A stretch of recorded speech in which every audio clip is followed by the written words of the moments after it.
Now, following a difficult 2022 season, Mercedes will be looking to bounce back in 2023, and ahead of the new season, it looks like more details have been reported about what the team are doing to try and find more performance. But before we begin, make sure to like and subscribe for more Formula 1 content, and let's start with a quick roundup of what's been going on in Formula 1 recently. Now we'll start with James Vowles' move to Williams, with Mercedes confirming in an update they won't be looking for a replacement. As we know, Vowles was the chief strategist at Mercedes and was key to their dominance over the last few years, but he decided to take on the team principal role with Williams for 2023, and if you want to find out more about my thoughts on this, then I'll leave a link to a video in the description.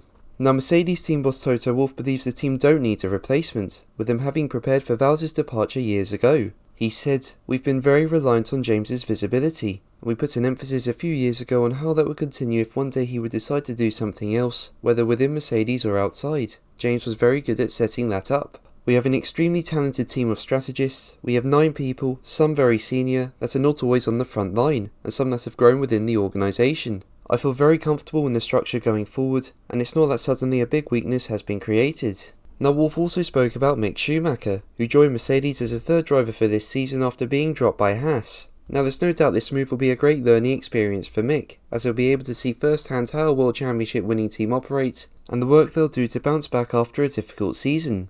Now, Wolff does believe that Mick can be a full-time driver in the future, and suggested the team would be prepared to let him go if an offer from another team comes in. And this is basically what happened with Nyck de Vries, with him staying as a Mercedes reserve for years, but left at the end of 2022 to take up a race seat with AlphaTauri. He said, "We had to let Nyck go for him to have a career. Now that could also happen with Mick. Whether it's with our team, or whether we have to let him go, we don't know yet." But let's move on to the main news about how Mercedes and rivals are said to be finding performance. Now, in 2022, F1 introduced an engine freeze, which is basically a complete block on development by the 4 current Formula 1 power unit manufacturers. But more performance can be found through better reliability. And one team in need of better reliability is Ferrari. I mean, they had so many power unit issues during 2022, but it has been previously reported that through better reliability for this season, the team will have 30 horsepower extra at their disposal which they couldn't use in 2022.